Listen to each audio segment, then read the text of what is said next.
എടാ പക്ഷേ ഈ ഭക്ഷണമായിട്ട് കൂടുവാ ഭക്ഷണം കഴിയാൻ തുടങ്ങാ മുരളിയേട്ടാ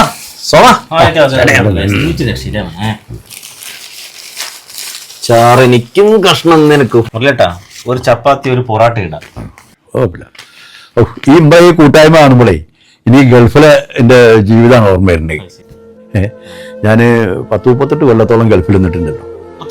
അതിൻ്റെ തുടക്കം കാണാൻ എനിക്ക് തുടക്കത്തിൽ ഞാൻ ഒന്നിച്ചങ്ങളോടെ ഇറങ്ങി ജിദ്ദയിൽ ഫ്ലൈറ്റ് ഇറങ്ങിയിട്ട് എല്ലാവരും കൂടി കൊണ്ടുപോയി ഒരു ഗോഡൗണിൽ കൊണ്ടുപോയി വെക്കുന്ന കാര്യമാണ്.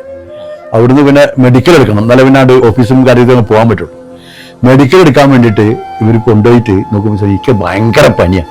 പനിച്ച് ആകെ മുഖത്തിലൊക്കെ ചുവന്ന കളറാണ്. അപ്പം എനിക്ക് പേടിയായി. ഇത് ടെസ്റ്റിലൊക്കെ പരാജയപ്പെട്ട് കഴിഞ്ഞാൽ തിരിച്ചയക്കും. തിരിച്ചയച്ചു കഴിഞ്ഞാൽ നമുക്ക് വേറെ ഗതിയില്ല, നമ്മൾ ഈ കടവും കള്ളിയും വാങ്ങി പോണതല്ലേ. അത് തിരിച്ചു പോയാൽ ആകെ സ്വിപ്പാവും. അപ്പം ഞാൻ എൻ്റെ ഒരു സുഹൃത്ത് കുറേ ദിവസമായിട്ട് എൻ്റെ ഒപ്പം ഒന്നിച്ചുണ്ടായിരുന്നാണ്. കുറേ ആയിട്ട് ഞങ്ങൾ ബോംബെയിലോ കുറേ കിടന്നിട്ടാണ് ഈ വരുന്നത്. അപ്പോൾ അവനോട് ഞാൻ പറഞ്ഞു, റസാക്ക് പട്ടാമ്പിയ ഭാഗത്തുള്ള ആളാണ്.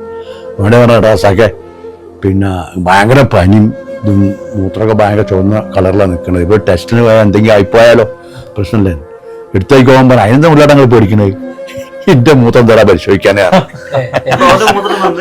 ഓന്റെ മൂത്രം കൊടുത്തിട്ടാണ് ഞാൻ പിന്നെ വിജയിച്ചത്. നമ്മളെ ഇത് ടെസ്റ്റ് വിജയിച്ചതും പിന്നെ അതിന് ശേഷം 10-38 കൊല്ലം നമ്മള് അവന്റെ സത്യം പറഞ്ഞ ഈ ജീവിതത്തിന് പിന്നീട് അവന്റെ മൂത്രത്തിനോട് കടപ്പെട്ടിരിക്കുന്നു പറയാം.